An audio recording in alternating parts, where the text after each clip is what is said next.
ਖਬਰਾਂ ਦੇ ਬੁਲੇਟਿਨ ਦੇ ਸਪਾਂਸਰ ਨੇ ਰੀਅਲਟਰ ਗੁਰਜਿੰਦਰ ਸਿੰਘ ਰੰਧਾਵਾ। ਹਰ ਤਰ੍ਹਾਂ ਦੀ ਪ੍ਰਾਪਰਟੀ ਖਰੀਦਣ ਤੇ ਵੇਚਣ ਲਈ ਤੁਸੀਂ ਕਾਲ ਕਰ ਸਕਦੇ ਹੋ।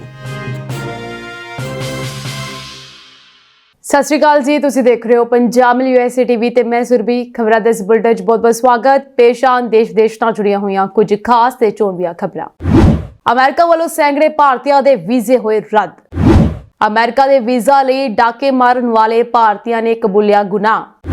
ਟਰੰਪ ਨੂੰ ਝਟਕਾ। ਅਮਰੀਕੀ ਜੱਜ ਨੇ ਪ੍ਰਵਾਸੀਆਂ ਦੇ ਦੇਸ਼ ਨਿਕਾਲੇ ਨੂੰ ਦੱਸਿਆ ਗੈਰ ਕਾਨੂੰਨੀ। ਅਮਰੀਕਾ 'ਚ ਯਹੂਦੀ ਅਜਾਇਬ ਘਰ ਦੇ ਬਾਹਰ ਭਿਆਨਕ ਗੋਲੀਬਾਰੀ। ਵਾਸ਼ਿੰਗਟਨ ਵਿੱਚ 2 ਇਜ਼ਰਾਈਲੀ ਨਾਗਰਿਕਾਂ ਦੀ ਹੱਤਿਆ। ਭਾਰਤ ਮੇਰਾ ਚੰਗਾ ਦੋਸਤ, ਜਲਦ ਕਰਾਂਗੇ ਬਹੁਤ ਵੱਡਾ ਸੌਦਾ। ਡੋਨਾਲਡ ਟਰੰਪ ਦਾ ਵੱਡਾ ਬਿਆਨ। ਵਾਈਟ ਹਾਊਸ 'ਚ ਥਰਥਲੀ। ਹੁਣ ਰਾਮਾਫੋਸਾ ਨਾਲ ਪੀੜੇ ਟਰੰਪ। ਦੱਖਣੀ ਅਫਰੀਕੀ ਰਾਸ਼ਟਰਪਤੀ ਤੇ ਨਸਲਕੁਸ਼ੀ ਦਾ ਲਗਾਇਆ ਦੋਸ਼। ਹੁਣ ਇਹਨਾਂ ਖਬਰਾਂ ਦਾ ਵਿਸਤਾਰ। ਇਸ ਦੇ ਨਾਲ ਹੀ ਦੇਸ਼ ਤੇ ਵਿਦੇਸ਼ ਨਾਲ ਜੁੜੀਆਂ ਹੋਈਆਂ ਤਮਾਮ ਖਬਰਾਂ।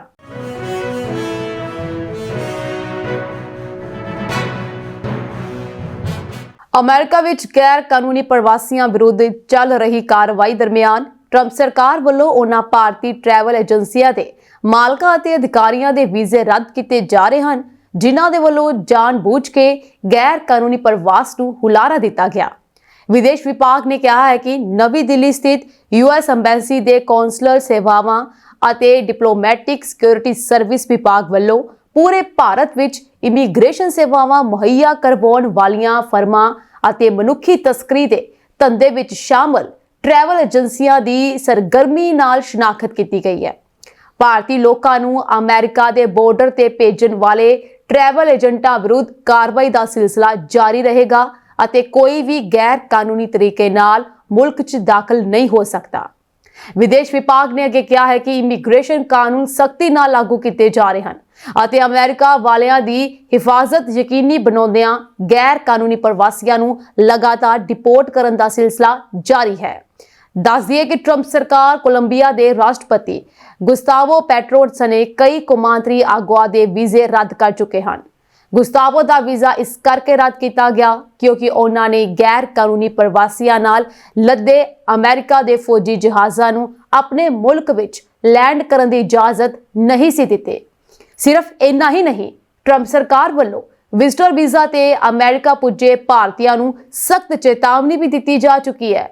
ਨਵੀਂ ਦਿੱਲੀ ਸਥਿਤ US ਅੰਬੈਸੀ ਨੇ ਕਿਹਾ ਹੈ ਕਿ ਵੀਜ਼ਾ ਮਿਆਦ ਲੰਘਣ ਤੋਂ ਬਾਅਦ ਕੁਝ ਦਿਨ ਵਾਸਤੇ ਵੀ ਠਹਿਰਨਾ ਮਹਿੰਗਾ ਪਵੇਗਾ ਅਤੇ ਨਿਯਮਾਂ ਦੀ ਉਲੰਘਣਾ ਕਰਨ ਵਾਲਿਆਂ ਨੂੰ ਨਾ ਸਿਰਫ ਫੜ ਕੇ ਡਿਪੋਰਟ ਕੀਤਾ ਜਾਵੇਗਾ ਸਗੋਂ ਅਮਰੀਕਾ ਵਿੱਚ ਦਾਖਲੇ ਤੇ ਪੱਕੀ ਪਾਬੰਦੀ ਲੱਗ ਸਕਦੀ ਹੈ।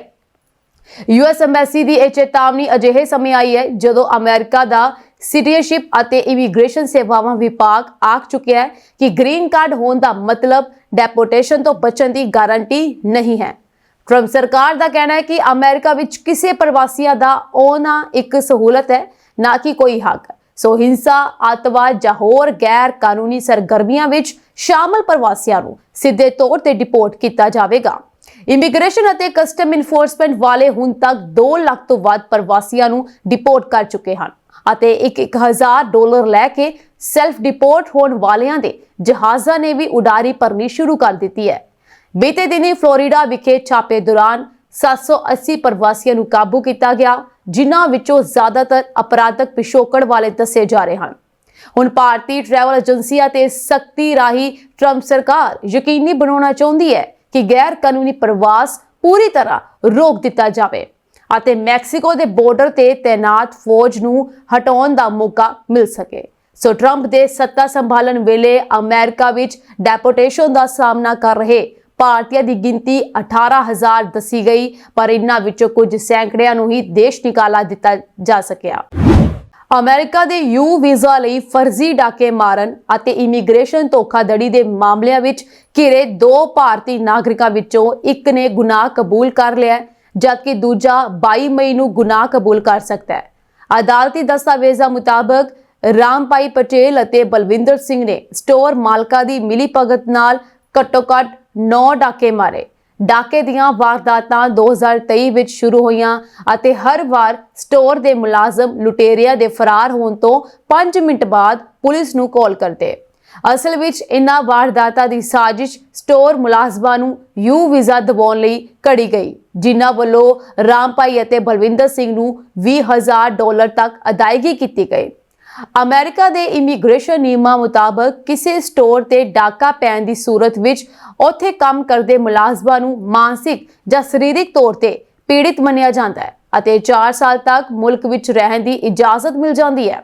ਡਾਕਿਆਂ ਦੀ ਸੀਸੀਟੀਵੀ ਫੁਟੇਜ ਵਿੱਚ ਦੇਖਿਆ ਜਾ ਸਕਦਾ ਹੈ ਕਿ ਇੱਕ ਫਰਜ਼ੀ ਲੁਟੇਰਾ ਹਥਿਆਰ ਲਹਿਰਾਉਂਦਾ ਹੋਇਆ ਸਟੋਰ ਅੰਦਰ ਦਾਖਲ ਹੁੰਦਾ ਹੈ ਅਤੇ ਨਕਦੀ ਲੁੱਟ ਕੇ ਫਰਾਰ ਹੋ ਜਾਂਦਾ ਹੈ।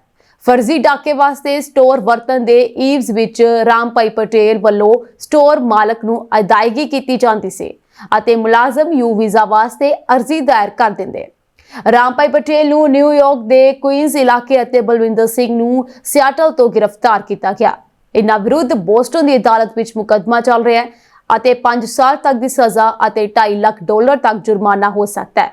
ਦੱਸ ਦਈਏ ਕਿ ਅਮਰੀਕਾ ਸਿਟੀਜ਼ਨਸ਼ਿਪ ਅਤੇ ਇਮੀਗ੍ਰੇਸ਼ਨ ਸੇਵਾਵਾਂ ਵਿਭਾਗ ਵੱਲੋਂ ਕੁਝ ਖਾਸ ਅਪਰਾਧਾਂ ਦੇ ਪੀੜਤਾਂ ਨੂੰ ਯੂ ਵੀਜ਼ਾ ਦਿੱਤਾ ਜਾਂਦਾ ਹੈ।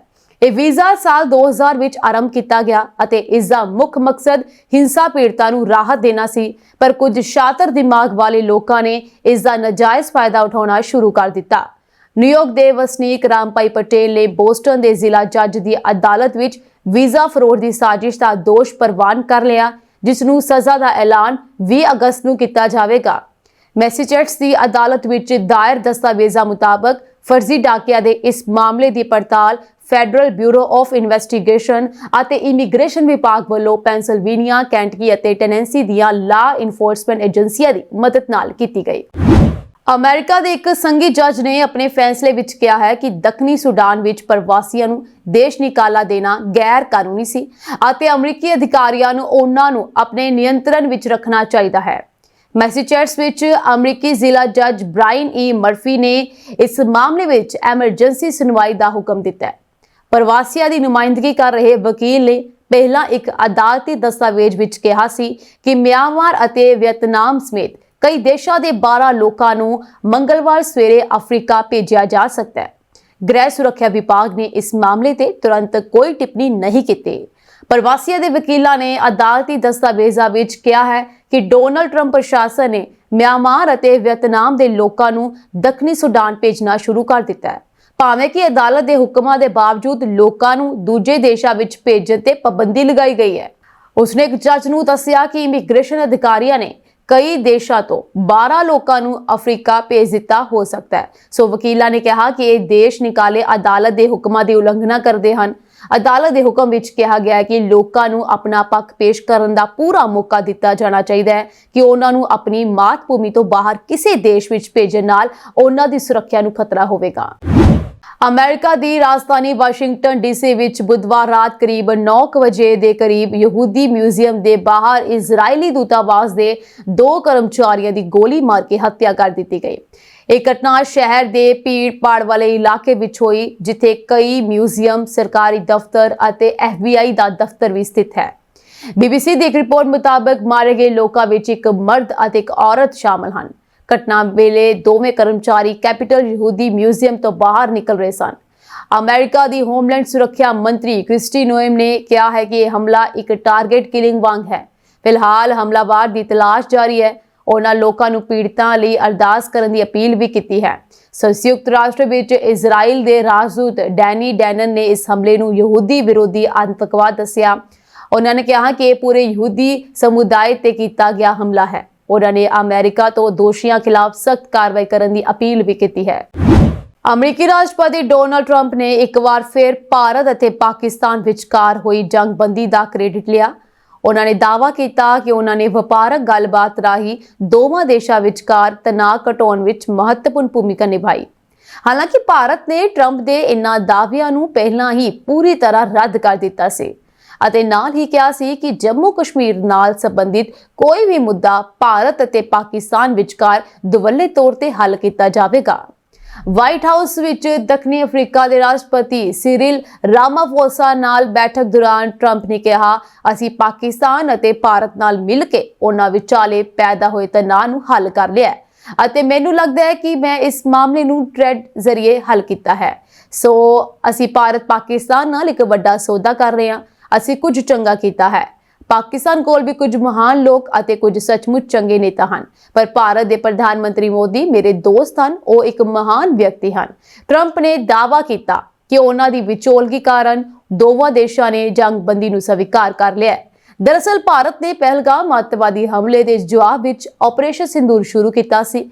ਭਾਰਤ ਨੇ ਇੱਕ ਮਿਜ਼ਾਈਲ ਕਾਰਵਾਈ ਸ਼ੁਰੂ ਕੀਤੀ ਅਤੇ ਪਾਕਿਸਤਾਨ ਦੇ ਕਬਜ਼ੇ ਵਾਲੇ ਕਸ਼ਮੀਰ ਵਿੱਚ 9 ਅੱਤਵਾਦੀ ਟਿਕਾਣਿਆਂ ਨੂੰ ਤਬਾਹ ਕਰ ਦਿੱਤਾ।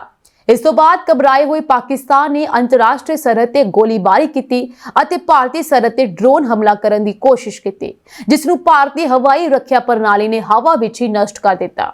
ਇਸ ਪੂਰੀ ਘਟਨਾ ਤੋਂ ਬਾਅਦ ਦੋਵਾਂ ਦੇਸ਼ਾਂ ਵਿਚਾਲੇ ਪਰਮਾਣੂ ਹਮਲੇ ਦਾ ਖਤਰਾ ਵੱਧਦਾ ਜਾ ਰਿਹਾ ਸੀ। ਭਾਰਤ ਵੱਲੋਂ ਪਾਕਿਸਤਾਨ ਨਾਲ ਜੰਗਬੰਦੀ ਸਮਝੌਤੇ ਦਾ ਐਲਾਨ ਕਰਨ ਤੋਂ ਪਹਿਲਾਂ ਅਮਰੀਕੀ ਰਾਸ਼ਟਰਪਤੀ ਡੋਨਾਲਡ ਟਰੰਪ ਨੇ ਸੋਸ਼ਲ ਮੀਡੀਆ ਤੇ ਪੋਸਟ ਕਰਕੇ ਭਾਰਤ ਅਤੇ ਪਾਕਿਸਤਾਨ ਵਿਚਕਾਰ ਜੰਗਬੰਦੀ ਦਾ ਐਲਾਨ ਕੀਤਾ ਅਤੇ ਦਾਅਵਾ ਕੀਤਾ ਕਿ ਜੰਗਬੰਦੀ ਵਿੱਚ ਅਮਰੀਕਾ ਨੇ ਇੱਕ ਮਹੱਤਵਪੂਰਨ ਭੂਮਿਕਾ ਨਿਭਾਈ। ਟਰੰਪ ਦੇ ਇਨ੍ਹਾਂ ਦਾਅਵਿਆਂ ਨੂੰ ਭਾਰਤ ਪਹਿਲਾਂ ਹੀ ਰੱਦ ਕਰ ਚੁੱਕਿਆ ਹੈ। ਵਿਦੇਸ਼ ਮੰਤਰਾਲੇ ਨੇ ਕਿਹਾ ਹੈ ਕਿ ਆਪਰੇਸ਼ਨ ਸਿੰਦੂਰ ਦੀ ਸ਼ੁਰੂਆਤ ਅਤੇ ਜੰਗਬੰਦੀ ਤੋਂ ਬਾਅਦ ਭਾਰਤੀ ਅਤੇ ਅਮਰੀਕੀ ਨੇਤਾਵਾਂ ਵਿਚਕਾਰ ਵਪਾਰ ਮੁੱਦਾ ਨਹੀਂ ਉਠਾਇਆ ਗਿਆ। ਅਮਰੀਕੀ ਰਾਸ਼ਟਰਪਤੀ ਡੋਨਾਲਡ ਟਰੰਪ ਨੇ ਵਾਈਟ ਹਾਊਸ ਵਿਖੇ ਦੱਖਣੀ ਅਫਰੀਕਾ ਦੇ ਰਾਸ਼ਟਰਪਤੀ ਸਿਰਿਲ ਰਾਮਾਫੋਸਾ ਨਾਲ ਮੁਲਾਕਾਤ ਕੀਤੀ ਤਾਂ ਜੋ ਦੋਵਾਂ ਦੇਸ਼ਾਂ ਵਿਚਕਾਰ ਟਕਰਾਅ ਦੇ ਕੁਝ ਸਭ ਤੋਂ ਵਿਵਾਦਪੂਰਨ ਮੁੱਦਿਆਂ ਤੇ ਚਰਚਾ ਕੀਤੀ ਜਾ ਸਕੇ, ਜਿਸ ਵਿੱਚ ਟਰੰਪ ਦੇ ਗੋਰਿਆਂ ਦੀ ਨਸਲਕੁਸ਼ੀ ਦੇ ਦਾਅਵੇ ਵੀ ਸ਼ਾਮਲ ਹਨ। ਦੱਖਣੀ ਅਫਰੀਕਾ ਇਨ੍ਹਾਂ ਦੋਸ਼ਾਂ ਨੂੰ ਰੱਦ ਕਰਦਾ ਹੈ ਕਿ ਗੋਰੇ ਲੋਕਾਂ ਨੂੰ ਨਿਸ਼ਾਨਾ ਬਣਾਇਆ ਜਾਂਦਾ ਹੈ। ਦੇਸ਼ ਵਿੱਚ ਕਤਲ ਦੀ ਦਰ ਬਹੁਤ ਜ਼ਿਆਦਾ ਹੈ ਅਤੇ ਜ਼ਿਆਦਾਤਰ ਪੀੜਿਤ ਕਾਲੇ ਹਨ। ਗੱਲਬਾਤ ਦੌਰਾਨ ਟਰੰਪ ਨੇ ਦੱਖਣੀ ਅਫਰੀਕੀ ਗੋਲਫਰਾਂ ਦੀ ਪ੍ਰਸ਼ੰਸਾ ਕੀਤੀ ਅਤੇ ਰਾਮਾਫੋਸਾ ਨੇ ਕਿਹਾ ਕਿ ਉਹ ਮਹੱਤਵਪੂਰਨ ਖਣਿਜਾਂ ਅਤੇ ਵਪਾਰ ਬਾਰੇ ਗੱਲ ਕਰਨਾ ਚਾਹੁੰਦੇ ਹਨ। ਇਸ ਦੌਰਾਨ ਟਰੰਪ ਨੇ ਇੱਕ ਵੀਡੀਓ ਚਲਾਈ ਜਿਸ ਵਿੱਚ ਦਾਅਵਾ ਕੀਤਾ ਗਿਆ ਸੀ ਕਿ ਗੋਰੇ ਲੋਕਾਂ ਦੀ ਨਸਲਕੁਸ਼ੀ ਦੇ ਸਬੂਤ ਦਿਖਾਏ ਗਏ ਹਨ। ਵੀਡੀਓ ਚੱਲਦੇ ਸਮੇਂ ਰਾਮਾਫੋਸਾ ਜ਼ਿਆਦਾਤਰ ਭਾਵਹੀਨ ਬੈਠੇ ਰਹੇ, ਕਦੀ-ਕਦੀ ਵੀਡੀਓ ਦੇਖਣ ਲਈ ਆਪਣੀ ਗਰਦਨ ਮੋੜਦੇ ਰਹੇ। ਟਰੰਪ ਨੇ ਕਿਹਾ ਕਿ ਵੀਡੀਓ ਵਿੱਚ ਹਜ਼ਾਰਾਂ ਗੋਰੇ ਕਿਸਾਨਾਂ ਦੀਆਂ ਕਬਰਾਂ ਦਿਖਾਈਆਂ ਗਈਆਂ ਹਨ। ਰਾਮਾਫੋਸਾ ਨੇ ਕਿਹਾ ਕਿ ਉਸਨੇ ਪਹਿਲਾਂ ਅਜਿਹੀਆਂ ਕੁਝ ਨਹੀਂ ਦੇਖਿਆ ਅਤੇ ਉਹ ਜਾਣਨਾ ਚਾਹੁੰਦੇ ਹਨ ਕਿ ਉਹ ਸਥਾਨ ਕਿਹੜਾ ਹੈ।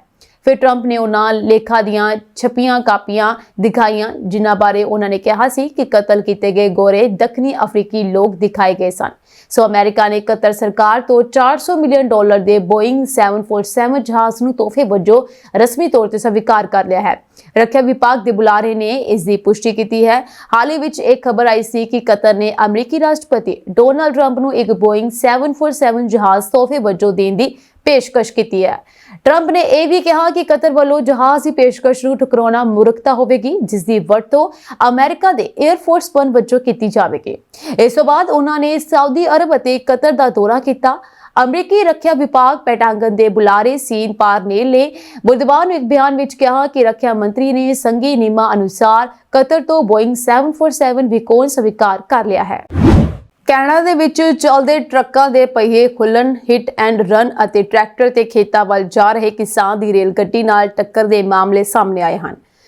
ਟਰੱਕ ਦੇ ਟਾਇਰ ਖੁੱਲਣ ਦਾ ਪਹਿਲਾ ਹਾਦਸਾ ਓਨਟਾਰੀਓ ਦੇ ਮੈਟਿਸਵੇਲ ਕੋਰਟ ਇਲਾਕੇ ਵਿੱਚ ਹਾਈਵੇ 11 ਤੇ ਵਾਪਰਿਆ ਅਤੇ ਓਨਟਾਰੀਓ ਪ੍ਰੋਵਿੰਸ਼ਨਲ ਪੁਲਿਸ ਵੱਲੋਂ ਬਰੈਂਪਟਨ ਤੇ ਡਰਾਈਵਰ ਸਣੇ ਮਿਸੀਸਾਗਾ ਦੀ ਟਰਾਂਸਪੋਰਟ ਕੰਪਨੀ ਵਿਰੁੱਧ ਦੋਸ਼ ਆਇਦ ਕੀਤੇ ਗਏ ਹਨ। ਜੇਮਸ ਬੇ ਦੀ ਓਨਟਾਰੀਓ ਪ੍ਰੋਵਿੰਸ਼ਨਲ ਪੁਲਿਸ ਨੇ ਦੱਸਿਆ ਕਿ ਮੈਟਿਸਵੇਲ ਕੋਰਟ ਇਲਾਕੇ ਵਿੱਚ ਗਸ਼ਤ ਦੌਰਾਨ ਇੱਕ ਕਮਰਸ਼ੀਅਲ ਮੋਟਰ ਵਹੀਕਲ ਦੇ 2 ਪਹੀਏ ਖੁੱਲ੍ਹ ਕੇ ਹਾਈਵੇ ਦੇ ਦੂਜੇ ਪਾਸੇ ਚਲੇ ਗਏ। ਟਰੱਕ ਦੇ ਐਕਸਲ ਵਿੱਚੋਂ ਅੱਗ ਵੀ ਨਿਕਲੀ, ਜਿਸ ਨੂੰ ਤੁਰੰਤ ਬੁਝਾ ਦਿੱਤਾ ਗਿਆ। ਬਰੈਂਪਟਨ ਦੇ 27 ਸਾਲ ਡਰਾਈਵਰ ਵਿਰੁੱਧ ਵੱਡੇ ਨੁਕਸ ਵਾਲਾ ਕਮਰਸ਼ੀਅਲ ਮੋਟਰ ਵਹੀਕਲ ਚਲਾਉਣਾ, ਰੋਜ਼ਾਨਾ ਪੜਤਾਲ ਰਿਪੋਰਟ ਮੁਕੰਮਲ ਕਰਨ ਵਿੱਚ ਅਸਫਲ ਰਹਿਣ, ਟਰੱਕ ਦੇ ਟਾਇਰ ਖੁੱਲਣ ਅਤੇ ਟਰੱਕ ਦੇ ਕੋਈ ਨਾਮ ਨਾ ਹੋਣ ਦੇ ਦੋਸ਼ ਆਇਦ ਕੀਤੇ ਗਏ ਹਨ। ਇਸ ਤੋਂ ਇਲਾਵਾ ਮਿਸੀਸਾਗਾ ਦੀ ਟਰਾਂਸਪੋਰਟੇਸ਼ਨ ਕੰਪਨੀ ਦੇ ਮਾਲਕ ਵਿਰੁੱਧ ਟਰੱਕ ਦੇ ਪਹੀਏ ਖੋਲ੍ਹਣ ਅਤੇ ਤੈਅ ਮਾਪਦੰਡਾਂ ਦੀ ਪਾਲਣਾ ਕਰਨ ਵਿੱਚ ਅਸਫਲ ਰਹਿਣ ਦੇ ਦੋਸ਼ ਲਗਾਏ ਗਏ ਹਨ। ਓਨਟਾਰੀਓ ਪ੍ਰੋਵਿੰਸ਼ਨਲ ਪੁਲਿਸ ਨੇ ਟਰੱਕ ਡਰਾਈਵਰਾਂ ਨੂੰ ਚੇਤੇ ਕਰਵਾਇਆ ਹੈ ਕਿ ਡੇਲੀ ਇੰਸਪੈਕਸ਼ਨ ਰਿਪੋਰਟ ਲਾਜ਼ਮੀ ਤੌਰ ਤੇ ਹੋਵੇ ਅਤੇ ਕੋਈ ਵੀ ਨੁਕਸ ਨਜ਼ਰ ਆਉਣ ਤੇ ਇਸ ਨੂੰ ਤੁਰੰਤ ਠੀਕ ਕਰਵਾਇਆ ਜਾਵੇ। ਚਲਦੇ ਟਰੱਕ ਦੇ ਪਹੀਏ ਖੁੱਲਣ ਵਰਗੇ ਹਾਦਸੇ ਸੜਕ ਤੋਂ ਲੰਘਦੇ ਹੋਰਨਾਂ ਲੋਕਾਂ ਵਾਸਤੇ ਖਤਰਨਾਕ ਸਾਬਤ ਹੋ ਸਕਦੇ ਹਨ। ਇਸ ਦੌਰਾਨ ਇੱਕ ਪੰਜਾਬੀ ਟਰੱਕ ਡਰਾਈਵਰ ਦੀ ਵੀਡੀਓ ਵਾਇਰਲ ਹੋ ਰਹੀ ਹੈ, ਜਿਸ ਦੇ ਟਰੱਕ ਦਾ ਟਾਇਰ ਕਦੋਂ ਖੁੱਲਿਆ ਉਸ ਨੂੰ ਪਤਾ ਹੀ ਨਾ ਲੱਗਾ। ਵੀਡੀਓ ਬਣਾਉਣ ਵਾਲਾ ਕਹਿੰਦਾ ਸੁਣਿਆ ਜਾ ਸਕਦਾ ਹੈ ਕਿ ਟਾਇਰ ਕਈ ਮੀਲ ਪਿੱਛੇ ਰਹਿ ਗਿਆ। ਦੂਜੇ ਪਾਸੇ ਸਿਮਕੋ ਕਾਉਂਟੀ ਦੇ ਨਿਊ ਟੈਕ ਸਮੇਤ ਕਸਬੇ ਵਿੱਚ ਸੀਪੀ ਰੇਲ ਅਤੇ ਟਰੈਕਟਰ ਦੀ ਟੱਕਰ ਮਗਰੋਂ ਇੱਕ ਜਣੇ ਨੂੰ ਨਾਜ਼ੁਕ ਹਾਲਤ ਵਿੱਚ 에ਅਰ ਐਂਬੂਲੈਂਸ ਰਾਹੀਂ ਟਰਾਮਾ ਸੈਂਟਰ ਲਿਜਾਇਆ ਗਿਆ। ਹਾਦਸੇ ਦੇ ਮੱਦੇਨਜ਼ਰ 11ਵੀਂ ਅਤੇ 12ਵੀਂ ਲਾਈਨ ਤੇ ਰੇਲ ਆਵਾਜਾਈ ਕਈ ਘੰਟੇ ਠੱਪ ਰਹੀ। ਇਸੇ ਦੌਰਾਨ ਟੋਰਾਂਟੋ ਦੇ ਪੂਰਬੀ ਇਲਾਕੇ ਵਿੱਚ ਸੜਕ ਪਾਰ ਕਰ ਰਹੇ ਇੱਕ ਸ਼ਖਸ ਨੂੰ ਕਾਰ ਵੱਲੋਂ ਟੱਕਰ ਮਾਰਨ ਦੀ ਵੀਡੀਓ ਵੀ ਸਾਹਮਣੇ ਆਈ ਹੈ। ਲੈਸਲੀਵਿਲ ਇਲਾਕੇ ਵਿੱਚ ਕੁਈਨ ਸਟਰੀਟ ਅਤੇ ਜੋਨਸ ਐਵੇਨਿਊ ਨੇੜੇ ਹਿੱਟ ਐਂਡ ਰਨ ਵਾਲਾ ਇਹ ਹਾਦਸਾ ਸੋਮਵਾਰ ਅੱਧੀ ਰਾਤ ਵੇਲੇ ਵਾਪਰਿਆ। ਵੀਡੀਓ ਵਿੱਚ ਦੇਖਿਆ ਜਾ ਸਕਦਾ ਹੈ ਕਿ ਚਿੱਟੇ ਰੰਗ ਦੀ ਕਾਰ ਖੱਬੇ ਹੱਥ ਮੁੜਦਿਆਂ ਇੱਕ ਪੈਦਲ ਰਾਹਗੀਰ ਨੂੰ ਟੱਕਰ ਮਾਰਦੀ ਹੈ ਅਤੇ ਹਾਦਸੇ ਮਗਰੋਂ ਕਾਰ ਡਰਾਈਵਰ ਮੌਕੇ ਤੋਂ ਫਰਾਰ ਹੋ ਜਾਂਦਾ ਹੈ। ਪੈਦਲ ਰਾਹਗੀਰ ਦੀ ਹਾਲਤ ਬੇहद ਨਾਜ਼ੁਕ ਦੱਸੀ ਜਾ ਰਹੀ ਹੈ, ਜਿਸ ਨੂੰ ਹਸਪਤਾਲ ਦਾਖਲ ਕਰਵਾਇਆ ਗਿਆ ਹੈ। ਟੋਰਾਂਟੋ ਪੁਲਿਸ ਵੱਲੋਂ ਫਿਲਹਾਲ ਗੱਡੀ ਜਾਇਜ਼ ਦੇ ਡਰਾਈਵਰ ਨਾਲ ਸੰਬੰਧਿਤ ਕੋਈ ਜਾਣਕਾਰੀ ਜਨਤਕ ਨਹੀਂ ਕੀਤੀ ਗਈ ਅਤੇ ਉਸ ਨੂੰ ਖੁਦ ਹੀ ਅੱਗੇ ਆਉਣ ਦੀ अपील की जा रही है। ਅਮਰੀਕੀ ਵਿਦੇਸ਼ ਮੰਤਰੀ ਮਾਰਕੋ ਰੂਬੀਓ ਲਈ ਮੁਸੀਬਤ ਉਸ ਸਮੇਂ ਵੱਧ ਗਈ ਜਦੋਂ ਸੈਨੇਟ ਦੀ ਸੁਣਵਾਈ ਦੌਰਾਨ ਦੋ ਪ੍ਰਦਰਸ਼ਨਕਾਰੀਆਂ ਨੇ ਗਾਜ਼ਾ ਇਜ਼ਰਾਈਲ ਸੰਘਰਸ਼ ਬਾਰੇ ਨਾਅਰੇਬਾਜ਼ੀ ਕੀਤੀ। ਪ੍ਰਦਰਸ਼ਨਕਾਰੀ ਅਮਰੀਕਾ ਦੇ ਇਜ਼ਰਾਈਲ ਨੂੰ ਸਮਰਥਨ ਦੇਣ ਕਾਰਨ ਗੁੱਸੇ ਵਿੱਚ ਸਨ। ਨਿਊਜ਼ ਏਜੰਸੀ ਦੇ ਅਨੁਸਾਰ ਰੂਬੀਓ ਦੀ ਸੁਣਵਾਈ ਦੌਰਾਨ ਦੋਵਾਂ ਪ੍ਰਦਰਸ਼ਨਕਾਰੀਆਂ ਨੇ ਇਜ਼ਰਾਈਲ ਨੂੰ ਵਾਸ਼ਿੰਗਟਨ ਦੇ ਸਮਰਥਨ ਵਿਰੁੱਧ ਨਸਲਕੁਸ਼ੀ ਬੰਦ ਕਰੋ ਵਰਗੇ ਨਾਅਰੇ ਲਗਾਏ। ਇੱਕ ਰਿਪੋਰਟ ਅਨੁਸਾਰ ਇਹ ਘਟਨਾ ਉਸ ਸਮੇਂ ਵਾਪਰੀ ਜਦੋਂ ਰੂਬੀਓ ਸੈਨੇਟ ਦੀ ਵਿਦੇਸ਼ ਸਬੰਧਾਂ ਦੀ ਵੰਡ ਕਮੇਟੀ ਦੇ ਸਾਹਮਣੇ ਪ੍ਰਸਤਾਵਿਤ 2026 ਵਿਦੇਸ਼ ਵਿਭਾਗ ਦਾ ਬਜਟ ਪੇਸ਼ ਕਰ ਰਹੇ ਸਨ। ਫਿਰ ਉਹਨਾਂ ਨੇ ਕਾਰਕੁਨਾਂ ਨੇ ਇਜ਼ਰਾਈਲ ਪ੍ਰਤੀ ਅਮਰੀਕੀ ਨੀਤੀ ਦੀ ਆਲੋਚਨਾ ਕਰਦੇ ਹੋਏ ਨਾਅਰੇਬਾਜ਼ੀ ਕਰਨੀ ਸ਼ੁਰੂ ਕਰ ਦਿੱਤੀ। ਇਸ ਦੌਰਾਨ ਸੁਰੱਖਿਆ ਕਰਮਚਾਰੀਆਂ ਨੇ ਤੁਰੰਤ ਦੋਵਾਂ ਪ੍ਰਦਰਸ਼ਨਕਾਰੀਆਂ ਨੂੰ ਬਾਹਰ ਕੱਢ ਦਿੱਤਾ। ਦੱਸਿਆ ਜਾ ਰਿਹਾ ਹੈ ਕਿ ਅਮਰੀਕੀ ਵਿਦੇਸ਼ ਮੰਤਰੀ ਮਾਰਕੋ ਰੂਬੀਓ ਦੇ ਸਾਹਮਣੇ ਸੈਨੇਟ ਦੀ ਸੁਣਵਾਈ ਦੌਰਾਨ ਦੋ ਪ੍ਰਦਰਸ਼ਨਕਾਰੀਆਂ ਨੇ ਨਸਲਕੁਸ਼ੀ ਬੰਦ ਕਰੋ ਵਰਗੇ ਨਾਅਰੇ ਲਗਾਏ। ਦੋਵੇਂ ਪ੍ਰਦਰਸ਼ਨਕਾਰੀ ਅਮਰੀਕਾ ਦੀ ਇਜ਼ਰਾਈਲ ਨੀਤੀ ਤੋਂ ਨਾਰਾਜ਼ ਸਨ। ਇਸ ਤੋਂ ਬਾਅਦ ਦੋਵਾਂ ਨੂੰ ਸਦਨ ਤੋਂ ਬਾਹਰ ਕੱਢ ਦਿੱਤਾ ਗਿਆ। ਦੱਸਣਯੋਗ ਹੈ ਕਿ ਰੂਬੀਓ ਦੇ ਆਉਣ ਤੋਂ ਪਹਿਲਾਂ ਹੀ ਸੈਨੇਟ ਕਮੇਟੀ ਦੀ ਇਮਾਰਤ ਦੇ ਬਾਹਰ ਕਈ ਪ੍ਰਦਰਸ਼ਨਕਾਰੀ ਇਕੱਠੇ ਹੋਏ ਜਿਸ ਵਿੱਚ ਸ਼ਾਂਤੀ ਅਤੇ ਮਨੁੱਖੀ ਅਧਿਕਾਰ ਸਮੂਹ ਕੋਨਪਿੰਕ ਦੇ ਕਾਰਕੁਨਾਂ ਨੇ ਨਸਲਕੁਸ਼ੀ ਬੰਦ ਕਰੋ, ਇਜ਼ਰਾਈਲ ਤੇ ਪਾਬੰਦੀਆਂ ਲਗਾਓ ਅਤੇ ਬੱਚਿਆਂ ਨੂੰ ਖਾਣਾ ਖਵਾਉਣਾ ਸ਼ੁਰੂ ਕਰੋ ਵਰਗੇ ਨਾਅਰੇ ਲਗਾਏ। ਸੈਨੇਟ ਕਮੇਟੀ ਦੇ ਚੇਅਰਮੈਨ ਜਿਮ ਰਿਸ਼ ਨੇ ਸੈਨੇਟ ਦੀ ਕਾਰਵਾਈ ਸ਼ੁਰੂ ਹੋਣ ਤੋਂ ਪਹਿਲਾਂ ਹੀ ਵਿਰੋਧ ਪ੍ਰਦਰਸ਼ਨਾਂ ਸੰਬੰਧੀ ਸਖਤ ਚੇਤਾਵਨੀ ਜਾਰੀ ਕੀਤੀ ਸੀ। ਪਾਕਿਸਤਾਨ ਨੇ ਭਾਰਤੀ ਜਹਾਜ਼ਾਂ ਲਈ ਆਪਣਾ ਹਵਾਈ ਖੇਤਰ ਬੰਦ ਰੱਖਣ ਦੇ ਫੈਸਲੇ ਨੂੰ ਇੱਕ ਹੋਰ ਮਹੀਨੇ ਲਈ ਵਧਾ ਦਿੱਤਾ ਹੈ। ਇਹ ਜਾਣਕਾਰੀ ਬੁੱਧਵਾਰ ਨੂੰ ਇੱਕ ਮੀਡੀਆ ਰਿਪੋਰਟ ਵਿੱਚ ਦਿੱਤੀ ਗਈ ਹੈ। ਪਾਕਿਸਤਾਨ ਨੇ ਇਹ ਪਾਬੰਦੀ 22 ਅਪ੍ਰੈਲ ਨੂੰ ਪਹਿਲਗਾਮ ਅੱਤਵਾਦੀ ਹਮਲੇ ਤੋਂ ਬਾਅਦ ਭਾਰਤ ਵੱਲੋਂ ਚੁੱਕੇ ਗਏ ਕਦਮਾਂ ਦੇ ਜਵਾਬ ਦੇ ਵਿੱਚ ਲਗਾਈ ਸੀ। ਸ਼ੁਰੂ ਵਿੱਚ ਇਹ ਪਾਬੰਦੀ 23 ਮਈ ਤੱਕ ਲਾਗੂ ਕੀਤੀ ਗਈ ਸੀ। ਅੰਤਰਰਾਸ਼ਟਰੀ ਸਿਵਲ ਐਵੀਏਸ਼ਨ ਆਰਗੇਨਾਈਜੇਸ਼ਨ ਦੇ ਨਿਯਮਾਂ ਦੇ ਅਨੁਸਾਰ ਕੋਈ ਵੀ ਦੇਸ਼ ਇੱਕ ਵਾਰ ਵਿੱਚ 1 ਮਹੀਨੇ ਤੋਂ ਵੱਧ ਸਮੇਂ ਲਈ ਹਵਾਈ ਖੇਤਰ ਤੇ ਪਾਬੰਦੀ ਨਹੀਂ ਲਗਾ ਸਕਦਾ। ਇਸ ਲਈ ਹੁਣ ਇਸ ਨੂੰ ਇੱਕ ਹੋਰ ਮਹੀਨੇ ਲਈ ਵਧਾਇਆ ਜਾ ਰਿਹਾ ਹੈ। ਸੋ ਇੱਕ ਰਿਪੋਰਟ ਦੇ ਅਨੁਸਾਰ ਇਹ ਐਲਾਨ ਪਾਕਿਸਤਾਨ ਸਰਕਾਰ ਵੱਲੋਂ ਕਰ ਸਕਦੀ ਹੈ ਅਤੇ ਇਸ ਲਈ 에ਅਰਮੈਨ ਨੂੰ ਨੋਟਿਸ ਜੋ ਹੈ ਉਹ ਜਾਰੀ ਕੀਤਾ ਜਾਵੇਗਾ। ਇਹ ਫੈਸਲਾ ਅਜਿਹੇ ਸਮੇਂ ਆਇਆ ਹੈ ਜਦੋਂ ਭਾਰਤ ਅਤੇ ਪਾਕਿਸਤਾਨ ਵਿਚਕਾਰ ਤਣਾਅ ਕਾਫੀ ਵੱਧ ਗਿਆ ਹੈ। 7 ਮਈ ਨੂੰ ਭਾਰਤ ਨੇ ਆਪਰੇਸ਼ਨ ਸਿੰਦੂਰ ਦੇ ਤਹਿਤ ਪਾਕਿਸਤਾਨ ਅਤੇ ਪਾਕਿਸਤਾਨ ਦੇ ਕਬਜ਼ੇ ਵਾਲੇ ਕਸ਼ਮੀਰ ਦੇ ਵਿੱਚ ਅੱਤਵਾਦੀ ਕੈਂਪਾਂ ਤੇ ਸਰਜੀਕਲ ਸਟ੍ਰਾਈਕ ਕੀਤੀ। ਇਹ ਕਾਰਵਾਈ 22 ਅਪ੍ਰੈਲ ਨੂੰ ਪਹਿਲਗਾਮ ਹਮਲੇ ਦੇ ਜਵਾਬ ਵਿੱਚ ਕੀਤੀ ਗਈ ਸੀ, ਜਿਸ ਵਿੱਚ 26 ਲੋਕ ਮਾਰੇ ਗਏ ਸਨ। ਰਿਪੋਰਟ ਦੇ ਅਨੁਸਾਰ ਭਾਰਤੀ ਫੌਜ ਦਾ ਕਹਿਣਾ ਹੈ ਕਿ 10 ਮਈ ਨੂੰ ਭਾਰਤ ਵੱਲੋਂ 8 ਪਾਕਿਸਤਾਨੀ ਫੌਜੀ ਚੌਂਕੀਆਂ ਤੇ ਹਮਲਾ ਕਰਨ ਤੋਂ ਬਾਅਦ ਪਾਕਿਸਤਾਨ ਨੇ ਭਾਰਤ ਨੂੰ ਫੌਜੀ ਕਾਰਵਾਈ ਰੋਕਣ ਦੀ ਬੇਨਤੀ ਕੀਤੀ ਸੀ। ਇਹ ਪਹਿਲੀ ਵਾਰ ਨਹੀਂ ਹੈ ਜਦੋਂ ਪਾਕਿਸਤਾਨ ਨੇ ਭਾਰਤੀ ਜਹਾਜ਼ਾਂ ਲਈ ਆਪਣਾ ਹਵਾਈ ਖੇਤਰ ਬੰਦ ਕੀਤਾ ਹੈ। ਇਸ ਤੋਂ ਪਹਿਲਾਂ ਵੀ ਪਾਕਿਸਤਾਨ ਨੇ 1999 ਦੇ ਕਾਰਗਲ ਯੁੱਧ ਅਤੇ 2019 ਦੇ ਪੁਲਵਾਮਾ ਹਮਲੇ ਤੋਂ ਬਾਅਦ ਅਜਿਹੀ ਪਾਬੰਦੀ ਲਗਾਈ ਸੀ। ਪਾਕਿਸਤਾਨ ਦੇ ਅਸ਼ਾਂਤ ਬਲੋਚਿਸਤਾਨ ਸੂਬੇ ਵਿੱਚ ਇੱਕ ਸਕੂਲ ਬੱਸ ਨੂੰ ਨਿਸ਼ਾਨਾ ਬਣਾ ਕੇ ਕੀਤੇ ਗਏ ਬੰਬ ਧਮਾਕੇ ਵਿੱਚ 3 ਬੱਚਿਆਂ ਸਮੇਤ ਘੱਟੋ-ਘੱਟ 5 ਲੋਕਾਂ ਦੀ ਮੌਤ ਹੋ ਗਈ ਅਤੇ ਕਈ ਹੋਰ ਜ਼ਖਮੀ ਹੋ ਗਏ। ਪਾਕਿਸਤਾਨੀ ਫੌਜ ਨੇ ਇੱਕ ਬਿਆਨ ਵਿੱਚ ਕਿਹਾ ਹੈ ਕਿ ਇਹ ਘਟਨਾ ਖੁਜ਼ਦਾਰ ਜ਼ਿਲ੍ਹੇ ਵਿੱਚ ਵਾਪਰੀ, ਜਿੱਥੇ ਸਕੂਲੀ ਬੱਚਿਆਂ ਨੂੰ ਲੈ ਕੇ ਜਾ ਰਹੀ ਇੱਕ ਬੱਸ ਨੂੰ ਨਿਸ਼ਾਨਾ ਬਣਾਇਆ ਗਿਆ। ਫੌਜ ਨੇ ਹਮਲੇ ਨੂੰ ਕਾਇਰਤਾਪੂਰਨ ਅਤੇ ਬੇਰਹਿਮ ਦੱਸਿਆ, ਕਿਹਾ ਕਿ 3 ਬੱਚੇ ਅਤੇ 2 ਬਾਲਗ ਮਾਰੇ ਗਏ ਜਦਕਿ ਕਈ ਹੋਰ ਬੱਚੇ ਜ਼ਖਮੀ ਹੋ ਗਏ ਹਨ। ਪਾਕਿਸਤਾਨ ਦੇ ਗ੍ਰਹਿ ਮੰਤਰਾਲੇ ਨੇ ਸੋਸ਼ਲ ਮੀਡੀਆ ਪਲੇਟਫਾਰਮ ਐਕਸ ਤੇ ਇੱਕ ਬਿਆਨ ਵਿੱਚ ਕਿਹਾ ਹੈ ਕਿ ਇਹ ਧਮਾਕਾ ਕਥਿਤ ਤੌਰ ਤੇ ਇੱਕ ਵਾਹਨ ਵਿੱਚ ਲਗਾਏ ਗਏ ਇੱਕ ਇੰਪਰੋਵਾਈਜ਼ਡ ਐਕਸਪਲੋਸਿਵ ਡਿਵਾਈਸ ਯਾਨੀ IED ਕਾਰਨ ਹੋਇਆ ਸੀ। ਡੋਨ ਅਖਬਾਰ ਦੀ ਰਿਪੋਰਟ ਅਨੁਸਾਰ ਖੁਜ਼ਦਾਰ ਦੇ ਡਿਪਟੀ ਕਮਿਸ਼ਨਰ ਯਾਸੀਰ ਨੇ ਕਿਹਾ ਹੈ ਕਿ ਧਮਾਕਾ 0 ਪੁਆਇੰਟ ਨੇੜੇ ਹੋਇਆ, ਜਿਸ ਵਿੱਚ 38 ਲੋਕ ਜ਼ਖਮੀ ਹੋਏ ਹਨ। ਸ਼ੁਰੂਆਤੀ ਰਿਪੋਰਟਾਂ ਵਿੱਚ ਕਿਹਾ ਗਿਆ ਸੀ ਕਿ 4 ਬੱਚਿਆਂ ਦੀ ਮੌਤ ਹੋ ਗਈ ਹੈ। ਪਾਕਿਸਤਾਨ ਦੇ ਪ੍ਰਧਾਨ ਮੰਤਰੀ ਸ਼ਹਿਬਾਜ਼ ਸ਼ਰੀਫ ਨੇ ਸਕੂਲ ਬੱਸ ਤੇ ਹੋਏ ਹਮਲੇ ਦੀ ਨਿੰਦਾ ਕੀਤੀ ਹੈ ਅਤੇ ਮਾਸੂਮ ਬੱਚਿਆਂ ਅਤੇ ਉਹਨਾਂ ਦੇ ਅਧਿਆਪਕਾਂ ਦੀ ਮੌਤ ਤੇ ਡੂੰਘਾ ਦੁੱਖ ਪ੍ਰਗਟ ਕੀਤਾ।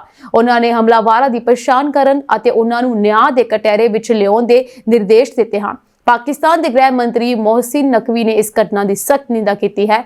ਉਹਨਾਂ ਨੇ ਕਿਹਾ ਮਾਸੂਮ ਬੱਚਿਆਂ ਨੂੰ ਨਿਸ਼ਾਨਾ ਬਣਾਉਣ ਵਾਲੇ ਅਪਰਾਧੀਆਂ ਪ੍ਰਤੀ ਕੋਈ ਨਰਮੀ ਨਹੀਂ ਦਿਖਾਈ ਜਾਣੀ ਚਾਹੀਦੀ। ਅਮਰੀਕਾ ਦੇ ਟੈਕਸਾਸ ਵਿੱਚ ਇੱਕ ਵਿਅਕਤੀ ਨੂੰ ਘਾਤਕ ਟੀਕਾ ਲਗਾ ਕੇ ਮੌਤ ਦੇ ਘਾਟ ਉਤਾਰ ਦਿੱਤਾ ਗਿਆ। 13 ਸਾਲ ਪਹਿਲਾਂ 20 ਮਈ ਨੂੰ ਉਸ ਨੇ ਡਲਾਸ ਵਿੱਚ ਇੱਕ ਸਟੋਰ ਲੁੱਟਦੇ ਸਮੇਂ ਇੱਕ ਔਰਤ ਨੂੰ ਅੱਗ ਲਗਾ ਦਿੱਤੀ ਸੀ। ਅਧਿਕਾਰੀਆਂ ਨੇ ਦੱਸਿਆ ਕਿ 49 ਸਾਲਾਂ ਦੀ ਮੈਥਿਊ ਲੀ ਜੌਨਸਨ ਨੂੰ ਹੰਟਸਵਿਲ ਦੀ ਸਟੇਟ ਜੇਲ੍ਹ ਵਿੱਚ ਘਾਤਕ ਟੀਕਾ ਲਗਾਇਆ ਗਿਆ ਅਤੇ ਸ਼ਾਮ 7 ਵਜੇ ਦੇ ਕਰੀਬ ਉਸ ਨੂੰ ਮ੍ਰਿਤਕ ਐਲਾਨ ਦਿੱਤਾ ਗਿਆ। ਜੌਨਸਨ ਨੂੰ 20 ਮਈ 2012 ਨੂੰ ਡਲਾਸ ਦੇ ਉਪਨਗਰ ਗਾਰਲੈਂਡ ਵਿੱਚ 76 ਸਾਲਾਂ ਦੀ ਨੈਂਸੀ ਹੈਰਿਸ ਤੇ ਜਲਨਸ਼ੀਲ ਪਦਾਰਥ ਪਾ ਕੇ ਅੱਗ ਲਗਾਉਣ ਦਾ ਦੋਸ਼ੀ ਠਹਿਰਾਇਆ ਗਿਆ ਸੀ। ਹਮਲੇ ਤੋਂ ਕੁਝ ਦਿਨਾਂ ਬਾਅਦ ਇਲਾਜ ਦੌਰਾਨ ਹੈਰਿਸ ਦੀ ਮੌਤ ਹੋ ਗਈ। ਹੈਰਿਸ ਨੇ ਸਟੋਰ ਵਿੱਚ 10 ਸਾਲਾਂ ਤੋਂ ਵੱਧ ਸਮੇਂ ਤੋਂ ਕੰਮ ਕੀਤਾ ਸੀ। ਉਹ ਆਪਣੇ ਪਿੱਛੇ 4 ਪੁੱਤਰ, 11 ਪੋਤੇ-ਪੋਤੀਆਂ ਤੇ 7 ਪੜਪੋਤੇ-ਪੜਪੋਤੀਆਂ ਛੱਡ ਗਏ। ਜਦੋਂ ਜੇਲ੍ਹ ਵਾਰਡਨ ਵੱਲੋਂ ਅੰਤਿਮ ਬਿਆਨ ਮੰਗਿਆ ਗਿਆ ਤਾਂ ਜੌਨਸਨ ਨੇ ਪੀੜਿਤ ਪਰਿਵਾਰ ਵੱਲ ਦੇਖਿਆ ਅਤੇ ਇਹ ਕਹਿੰਦੇ ਹੋਏ ਮਾਫੀ ਮੰਗੀ, ਮੇਰਾ ਇਰਾਦਾ ਕਦੇ ਵੀ ਉਹਨਾਂ ਨੂੰ ਨੁਕਸਾਨ ਪਹੁੰਚਾਉਣ ਦਾ ਨਹੀਂ ਸੀ। ਅਦਾਲਤ ਵਿੱਚ ਜੌਨਸਨ ਨੇ ਆਪਣਾ ਅਪਰਾਧ ਕਬੂਲ ਕੀਤਾ ਅਤੇ ਕਿਹਾ ਕਿ ਉਹ ਆਪਣੇ ਕੰਮਾਂ ਨੂੰ ਸਮਝਣ ਵਿੱਚ ਅਸਮਰਥ ਸੀ ਕਿਉਂਕਿ ਉਹ ਸ਼ਰਾਬੀ ਸੀ। ਸਰਕਾਰੀ ਵਕੀਲਾਂ ਨੇ ਦੱਸਿਆ ਕਿ ਹੈਰਿਸ ਸਟੋਰ ਵਿੱਚ ਕੰਮ ਕਰ ਰਹੀ ਸੀ। ਜਦੋਂ ਜੌਨਸਨ ਅੰਦਰ ਆਇਆ, ਉਸਨੇ ਉਸਦੇ ਸਿਰ ਤੇ ਜਲਨਸ਼ੀਲ ਪਦਾਰਥ ਪਾ ਦਿੱਤਾ ਅਤੇ ਪੈਸੇ ਦੀ ਮੰਗ ਕੀਤੀ। ਅਦਾਲਤੀ ਦਸਤਾਵੇਜ਼ਾਂ ਅਨੁਸਾਰ ਜੌਨਸਨ ਦੇ ਪੈਸੇ ਹੜਪਣ ਤੋਂ ਬਾਅਦ ਹੈਰਿਸ ਨੂੰ ਅੱਗ ਲਗਾ ਦਿੱਤੀ ਅਤੇ ਸ਼ਾਂਤੀ ਨਾਲ ਸਟੋਰ ਤੋਂ ਬਾਹਰ ਚਲਾ ਗਿਆ। ਹੈਰਿਸ ਨੇ ਅੱਗ ਬੁਝਾਉਣ ਦੀ ਕੋਸ਼ਿਸ਼ ਕੀਤੀ, ਸਟੋਰ ਤੋਂ ਬਾਹਰ ਭੱਜੀ ਅਤੇ ਮਦਦ ਲਈ ਚੀਕਣ ਲੱਗੀ। ਇੱਕ ਪੁਲਿਸ ਅਧਿਕਾਰੀ ਨੇ ਉਸਦੇ ਸਰੀਰ ਤੇ ਲੱਗੀ ਅੱਗ ਬੁਝਾਉਣ ਲਈ ਅੱਗ ਬੁਝਾਉਣ ਵਾਲੇ ਯੰਤਰ ਦੀ ਵਰਤੋਂ ਕੀਤੀ। ਜੌਨਸਨ ਨੂੰ ਲਗਭਗ 1 ਘੰਟੇ ਬਾਅਦ ਗ੍ਰਿਫਤਾਰ ਕਰ ਲਿਆ ਗਿਆ ਸੀ। ਇੱਕ ਨਰਸ ਅਤੇ ਡਾਕਟਰ ਨੇ ਗਵਾਹੀ ਦਿੱਤੀ ਹੈ ਕਿ ਹੈਰਿਸ ਦੇ ਸਿਰ, ਚਿਹਰੇ, ਗਰਦਨ, ਮੋਢੇ, ਉੱਪਰਲੀ ਬਾਂਹ ਅਤੇ ਲੱਤ ਵਿੱਚ ਗੰਭੀਰ ਜਲਨ ਹੋਈ ਸੀ ਅਤੇ ਮਰਨ ਤੋਂ ਪਹਿਲਾਂ ਉਹ ਬਹੁਤ ਜ਼ਿਆਦਾ ਦਰਦ ਵਿੱਚ ਸੀ। ਬੀਤੇ ਕੁਝ ਸਮੇਂ ਤੋਂ ਦੁਨੀਆ ਭਰ ਦੇ ਕਈ ਦੇਸ਼ਾਂ 'ਚ ਭੂਚਾਲ ਦੇ ਝਟਕੇ ਮਹਿਸੂਸ ਕੀਤੇ ਜਾ ਰਹੇ ਹਨ। ਤਾਜ਼ਾ ਮਾਮਲਾ ਸਮੁੰਦਰ ਨਾਲ ਘਿਰੇ ਯੂਰਪ ਦੇ ਗ੍ਰੀਸ ਦੇਸ਼ ਤੋਂ ਆਇਆ ਹੈ, ਜਿੱਥੇ 6 ਤੀਬਰਤਾ ਦੇ ਭੂਚਾਲ ਕਾਰਨ ਧਰਤੀ ਕੰਬ ਗਈ। ਨੈਸ਼ਨਲ ਸੈਂਟਰ ਫਾਰ ਸੀਮੋਲੋਜੀ ਵੱਲੋਂ ਦਿੱਤੀ ਗਈ ਜਾਣਕਾਰੀ ਅਨੁਸਾਰ ਭਾਰਤੀ ਸਮੇਂ ਅਨੁਸਾਰ ਇਹ ਭੂਚਾਲ ਸਵੇਰੇ ਕਰੀਬ 8:50 ਦੇ ਕਰੀਬ ਆਇਆ। 6 ਤੀਬਰਤਾ ਵਾਲੇ ਇਸ ਭੂਚਾਲ ਦੀ ਡੂੰਘਾਈ 104 ਕਿਲੋਮੀਟਰ ਦੱਸੀ ਜਾ ਰਹੀ ਹੈ। ਇਸ ਭੂਚਾਲ ਮਗਰੋਂ ਸੁਨਾਮੀ ਦੀ ਚੇਤਾਵਨੀ ਜਾਰੀ ਕਰ ਦਿੱਤੀ ਗਈ ਹੈ। ਇਸ ਤੋਂ ਪਹਿਲਾਂ 14 ਮਈ ਨੂੰ ਵੀ ਗ੍ਰੀਸ 6.3 ਤੀਬਰਤਾ ਦੇ ਭੂਚਾਲ ਕਾਰਨ ਕੰਬ ਗਿਆ ਸੀ, ਜਿਸ ਮਗਰੋਂ ਇੱਕ ਵਾਰ ਫਿਰ ਤੋਂ ਇੱਥੇ ਭੂਚਾਲ ਦੇ ਝਟਕੇ ਮਹਿਸੂਸ ਕੀਤੇ ਗਏ। ਫਿਲਹਾਲ ਇਸ ਭੂਚਾਲ ਕਾਰਨ ਕਿਸੇ ਤਰ੍ਹਾਂ ਦੇ ਜਾਨੀ ਨੁਕਸਾਨ ਦੀ ਕੋਈ ਸੂਚਨਾ ਨਹੀਂ ਮਿਲੀ ਹੈ। ਜ਼ਿਕਰਯੋਗ ਹੈ ਕਿ ਪਿਛਲੇ ਕਈ ਦਿਨਾਂ ਤੋਂ ਏਸ਼ੀਆ ਦੇ ਕਈ ਦੇਸ਼ ਭੂਚਾਲ ਦੇ ਨਿਸ਼ਾਨੇ ਤੇ ਸਨ। ਇਸ ਦੌਰਾਨ ਭਾਰਤ, ਪਾਕਿਸਤਾਨ ਤੋਂ ਇਲਾਵਾ ਚੀਨ ਤੇ ਤੁਰਕੀ 'ਚ ਵੀ ਭੂਚਾਲ ਦੇ ਝਟਕੇ ਮਹਿਸੂਸ ਕੀਤੇ ਜਾ ਚੁੱਕੇ ਹਨ। ਇਸ ਤੋਂ ਪਹਿਲਾਂ ਮਿਆਂਮਾਰ ਤੇ ਥਾਈਲੈਂਡ 'ਚ ਮਾਰਚ ਮਹੀਨੇ ਆਏ ਭੂਚਾਲ ਨੇ ਭਾਰੀ ਤਬਾਹੀ ਮਚਾਈ ਸੀ। ਪਾਕਿਸਤਾਨ ਦੀ ਸ਼ਹਿਬਾਜ਼ ਸਰਕਾਰ ਨੇ ਵਾਰੀ ਦਾ ਵੱਟਾ ਲਾਉਂਦਿਆਂ ਭਾਰਤੀ ਹਾਈ ਕਮਿਸ਼ਨ ਦੇ ਇੱਕ ਮੁਲਾਜ਼ਮ ਨੂੰ ਬਰਖਾਸਤ ਕਰ ਦਿੱਤਾ। ਕਾਬਿਲ-ਏ-ਗੌਰ ਹੈ ਕਿ ਲੰਘੇ ਦਿਨ ਭਾਰਤ ਨੇ ਪਾਕਿਸਤਾਨੀ ਹਾਈ ਕਮਿਸ਼ਨ ਵਿੱਚ ਕੰਮ ਕਰਦੇ ਇੱਕ ਪਾਕਿਸਤਾਨੀ ਅਧਿਕਾਰੀ ਨੂੰ ਜਾਸੂਸੀ ਦੇ ਦੋਸ਼ ਵਿੱਚ ਬਰਖਾਸਤ ਕੀਤਾ ਸੀ। ਭਾਰਤ ਵਿੱਚ ਪਿਛਲੇ ਇੱਕ ਹਫ਼ਤੇ ਵਿੱਚ ਬਰਖਾਸਤਗੀ ਦਾ ਇਹ ਦੂਜਾ ਮਾਮਲਾ ਹੈ। ਵਿਦੇਸ਼ ਮੰਤਰਾਲੇ ਨੇ ਕਿਹਾ ਸੀ ਕਿ ਪਾਕਿਸਤਾਨੀ ਹਾਈ ਕਮਿਸ਼ਨ ਦੇ ਇੱਕ ਮੁਲਾਜ਼ਮ ਨੂੰ ਅਧਿਕਾਰਤ ਜ਼ਿੰਮੇਵਾਰੀਆਂ ਤੋਂ ਬਾਹਰੀ ਸਰਗਰਮੀਆਂ ਵਿੱਚ ਸ਼ਮੂਲੀਅਤ ਕਰਕੇ ਬੇਲੋੜਾ ਵਿਅਕਤੀ ਐਲਾਨਿਆ ਗਿਆ ਹੈ ਤੇ ਉਸ ਨੂੰ 24 ਘੰਟਿਆਂ ਵਿੱਚ ਭਾਰਤ ਛੱਡਣ ਲਈ ਕਿਹਾ ਗਿਆ। ਭਾਰਤ ਨੇ 13 ਮਈ ਨੂੰ ਵੀ ਇੱਕ ਪਾਕਿਸਤਾਨੀ ਅਧਿਕਾਰੀ ਨੂੰ ਜਾਸੂਸੀ ਸਰਗਰਮੀਆਂ ਵਿੱਚ ਕਥਿਤ ਸ਼ਮੂਲੀਅਤ ਲਈ ਬਰਖਾਸਤ ਕਰ ਦਿੱਤਾ ਸੀ। ਇਜ਼ਰਾਈਲ ਅਤੇ ਈਰਾਨ ਵਿਚਕਾਰ ਵੱਧਦੇ ਤਣਾਅ ਨੇ ਗਲੋਬਲ ਬਾਜ਼ਾਰਾਂ ਵਿੱਚ ਹਲਚਲ ਮਚਾ ਦਿੱਤੀ ਹੈ। ਇਜ਼ਰਾਈਲ ਵੱਲੋਂ ਈਰਾਨ ਦੇ ਪਰਮਾਣੂ ਸਥਾਨਾਂ ਤੇ ਫੌਜੀ ਕਾਰਵਾਈ ਦੇ ਡਰ ਕਾਰਨ ਅੰਤਰਰਾਸ਼ਟਰੀ ਬਾਜ਼ਾਰਾਂ ਵਿੱਚ ਕੱਚੇ ਤੇਲ ਦੀਆਂ ਕੀਮਤਾਂ ਵਧਣੀਆਂ ਸ਼ੁਰੂ ਹੋ ਗਈਆਂ ਹਨ। ਇਹ ਸਥਿਤੀ ਭਾਰਤ ਲਈ ਚਿੰਤਾ ਦਾ ਕਾਰਨ ਹੋ ਸਕਦੀ ਹੈ, ਕਿਉਂਕਿ ਭਾਰਤ ਆਪਣੀਆਂ ਊਰਜਾ ਜ਼ਰੂਰਤਾਂ ਦਾ ਇੱਕ ਵੱਡਾ ਹਿੱਸਾ ਆਯਾਤ ਕੀਤੇ ਤੇਲ ਰਾਹੀਂ ਪੂਰਾ ਕਰਦਾ ਹੈ। ਜੇਕਰ ਤੇਲ ਦੀਆਂ ਕੀਮਤਾਂ ਵਧਦੀਆਂ ਰਹੀਆਂ ਤਾਂ ਇਸ ਦਾ ਸਿੱਧਾ ਅਸਰ ਟਰਾਂਸਪੋਰਟ, ਖਾਣ ਪੀਣ ਦੀਆਂ ਵਸਤਾਂ ਅਤੇ ਰੋਜ਼ਾਨਾ ਵਰਤੋਂ ਦੀਆਂ ਵਸਤਾਂ ਦੀਆਂ ਕੀਮਤਾਂ ਤੇ ਪੈ ਸਕਦਾ ਹੈ, ਜਿਸ ਨਾਲ ਆਮ ਲੋਕਾਂ ਦੀਆਂ ਜੇਬਾਂ ਤੇ ਮਹਿੰਗਾਈ ਦਾ ਵੱਡਾ ਬੋਝ ਪੈ ਸਕਦਾ ਹੈ। ਹਾਲੀਆ ਰਿਪੋਰਟਾਂ ਅਨੁਸਾਰ ਇਜ਼ਰਾਈਲ ਈਰਾਨ ਦੇ ਪਰਮਾਣੂ ਸਥਾਨਾਂ ਤੇ ਫੌਜੀ ਕਾਰਵਾਈ ਦੀ ਤਿਆਰੀ ਕਰ ਰਿਹਾ ਹੈ। ਇਸ ਖਬਰ ਤੋਂ ਬਾਅਦ ਬ੍ਰੈਂਟ ਕਰੂਡ ਅਤੇ WTI ਕਰੂਡ ਦੋਵਾਂ ਵਿੱਚ 1.6% ਤੋਂ ਵੱਧ ਦਾ ਵਾਧਾ ਹੋਇਆ, ਜਿਸ ਨਾਲ ਕੀਮਤਾਂ 66.07 ਡਾਲਰ ਪ੍ਰਤੀ ਬੈਰਲ ਹੋ ਗਈਆਂ। ਕੁਝ ਦਿਨ ਪਹਿਲਾਂ ਇਹ ਕੀਮਤਾਂ ਪ੍ਰਤੀ ਬੈਰਲ $60 ਤੋਂ ਘੱਟ ਸਨ। ਮਾਹਰਾਂ ਦਾ ਮੰਨਣਾ ਹੈ ਕਿ ਜੇਕਰ ਇਹ ਟਕਰਾਅ ਹੋਰ ਡੂੰਘਾ ਹੁੰਦਾ ਹੈ ਤਾਂ ਇਸ ਦਾ ਪ੍ਰਭਾਵ ਸਿਰਫ ਇਜ਼ਰਾਈਲ ਅਤੇ ਈਰਾਨ ਤੱਕ ਸੀਮਿਤ ਨਹੀਂ ਰਹੇਗਾ, ਸਗੋਂ ਪੂਰੇ ਮੱਧ ਪੂਰਬ ਖੇਤਰ ਵਿੱਚ ਫੈਲ ਸਕਦਾ ਹੈ। ਸਾਊਦੀ ਅਰਬ, ਇਰਾਕ, UAE ਅਤੇ ਕਤਰ ਵਰਗੇ ਦੇਸ਼ ਜੋ ਭਾਰਤ ਨੂੰ ਜ਼ਿਆਦਾਤਰ ਕੱਚਾ ਤੇਲ ਸਪਲਾਈ ਕਰਦੇ ਹਨ, ਇਸ ਤਣਾਅ ਦੀ ਮਾਰ ਹੇਠ ਆ ਸਕਦੇ ਹਨ। ਇਸ ਨਾਲ ਤੇਲ ਦੀ ਸਪਲਾਈ ਵਿੱਚ ਵਿਘਨ ਪੈ ਸਕਦਾ ਹੈ, ਜਿਸ ਨਾਲ ਭਾਰਤ ਵਿੱਚ ਮਹਿੰਗਾਈ ਵੱਧ ਸਕਦੀ ਹੈ। ਅੱਤਵਾਦ ਦੇ ਮੁੱਦੇ ਤੇ ਭਾਰਤ ਦੀ ਨੀਤੀ ਨੂੰ ਸਪਸ਼ਟ ਕਰਨ ਅਤੇ ਪਾਕਿਸਤਾਨ ਦੇ ਅੱਤਵਾਦੀ ਚਿਹਰੇ ਨੂੰ ਬੇਨਕਾਬ ਕਰਕੇ ਅੱਤਵਾਦ ਵਿਰੁੱਧ ਵਿਸ਼ਵ ਵਿਆਪੀ ਸਮਰਥਨ ਪ੍ਰਾਪਤ ਕਰਨ ਲਈ 2 ਸਰਬ ਪਾਰਟੀ ਵਫਦ ਬੁੱਧਵਾਰ ਨੂੰ ਜਾਪਾਨ ਅਤੇ UAE ਲਈ ਰਵਾਨਾ ਹੋਏ। ਇਹ ਟੀਮ ਸਥਾਨਕ ਸੰਸਦ ਮੈਂਬਰਾਂ, ਸਰਕਾਰੀ ਨੁਮਾਇੰਦਿਆਂ, ਥਿੰਕ ਟੈਂਕਾਂ ਅਤੇ ਬੁੱਧੀਜੀਵੀਆਂ ਨੂੰ ਮਿਲੇਗੀ ਅਤੇ ਉਹਨਾਂ ਨੂੰ ਆਪਰੇਸ਼ਨ ਸਿੰਦੂਰ ਦੀ ਜ਼ਰੂਰਤ ਬਾਰੇ ਜਾਣੂ ਕਰਵਾਏਗੀ। ਗਾਜ਼ਾ ਵਿੱਚ 20 ਲੱਖ ਫਲਸਤੀਨੀ ਭੁੱਖ ਅਤੇ ਪਿਆਸ ਨਾਲ ਜੂਝ ਰਹੇ ਹਨ। ਸੰਯੁਕਤ ਰਾਸ਼ਟਰ ਨੇ ਇਜ਼ਰਾਈਲ ਦੇ ਵਿਵਹਾਰ ਤੇ ਚਿੰਤਾ ਪ੍ਰਗਟਾਈ। ਗਾਜ਼ਾ ਵਿੱਚ ਇਜ਼ਰਾਈਲੀ ਹਮਲੇ ਜਾਰੀ ਹਨ। ਤਾਜ਼ਾ ਹਮਲਿਆਂ ਵਿੱਚ 82 ਲੋਕਾਂ ਦੇ ਮਾਰੇ ਜਾਣ ਦੀ ਖਬਰ ਹੈ। ਮਰਨ ਵਾਲਿਆਂ ਵਿੱਚ ਦਰਜਨਾਂ ਔਰਤਾਂ ਅਤੇ ਬੱਚੇ ਸ਼ਾਮਲ ਹਨ। ਇਸ ਦੌਰਾਨ ਯੁੱਧ ਪ੍ਰਭਾਵਿਤ ਫਲਸਤੀਨੀਆਂ ਤੱਕ ਖਾਣ ਪੀਣ ਦੀਆਂ ਚੀਜ਼ਾਂ, ਪੀਣ ਵਾਲਾ ਪਾਣੀ ਅਤੇ ਦਵਾਈਆਂ ਨਹੀਂ ਪਹੁੰਚੀਆਂ। ਅੰਤਰਰਾਸ਼ਟਰੀ ਦਬਾਅ ਹੇਠ ਇਜ਼ਰਾਈਲ ਨੇ ਸੋਮਵਾਰ ਅਤੇ ਮੰਗਲਵਾਰ ਨੂੰ ਗਾਜ਼ਾ ਵਿੱਚ ਕੁਝ ਟਰੱਕ ਸਮੱਗਰੀ ਭੇਜੀ ਪਰ ਇਹ ਅਜੇ ਤੱਕ ਵੰਡੀ ਨਹੀਂ ਗਈ ਹੈ। ਸੰਯੁਕਤ ਰਾਸ਼ਟਰ ਨੇ ਇਜ਼ਰਾਈਲੀ ਫੌਜ ਦੇ ਆਚਰਣ ਤੇ ਚਿੰਤਾ ਪ੍ਰਗਟ ਕੀਤੀ ਹੈ। ਗਾਜ਼ਾ ਨੂੰ ਜ਼ਰੂਰੀ ਸਮਾਨ ਦੀ ਸਪਲਾਈ 2 ਮਾਰਚ ਤੋਂ ਬੰਦ ਹੈ, ਜਦਕਿ ਸਪਲਾਈ ਨਾਲ ਭਰੇ ਹਜ਼ਾਰਾਂ ਟਰੱਕ ਸਰਹੱਦ ਤੇ ਫਸੇ ਹੋਏ ਹਨ। ਅੰਤਰਰਾਸ਼ਟਰੀ ਦਬਾਅ ਹੇਠ ਇਜ਼ਰਾਈਲੀ ਸਰਕਾਰ ਨੇ ਜ਼ਰੂਰੀ ਚੀਜ਼ਾਂ ਲੈ ਕੇ ਜਾ ਰਹੇ ਕੁਝ ਟਰੱਕਾਂ ਨੂੰ ਗਾਜ਼ਾ ਸਰਹੱਦ ਪਾਰ ਕਰਨ ਦੀ ਇਜਾਜ਼ਤ ਦੇ ਦਿੱਤੀ ਹੈ, ਪਰ ਸਰਕਾਰ ਦੇ ਇਸ ਫੈਸਲੇ ਵਿਰੁੱਧ ਇਜ਼ਰਾਈਲ ਵਿੱਚ ਵਿਰੋਧ ਪ੍ਰਦਰਸ਼ਨ ਸ਼ੁਰੂ ਹੋ ਚੁੱਕੇ ਹਨ। ਇਹ ਸਨ ਦੇਸ਼ ਤੇ ਵਿਦੇਸ਼ ਨਾਲ ਜੁੜੀਆਂ ਹੋਈਆਂ ਕੁਝ ਖਾਸ ਤੇ ਚੋਣਵੀਆਂ ਖਬਰਾਂ। ਹੋਰ ਅਪਡੇਟਸ ਨਾਲ ਜੁੜੇ ਰਹਿਣ ਦੇ ਲਈ ਤੁਸੀਂ ਬਨੇ ਰਹੋ ਜੀ ਪੰਜਾਬ ਮਿਲੀ ਹੋਈ ਸਿਟੀ ਦੇ ਨਾਲ। ਤੁਹਾਡੇ ਸਭ ਦਾ ਬਹੁਤ ਬਹੁਤ ਧੰਨਵਾਦ।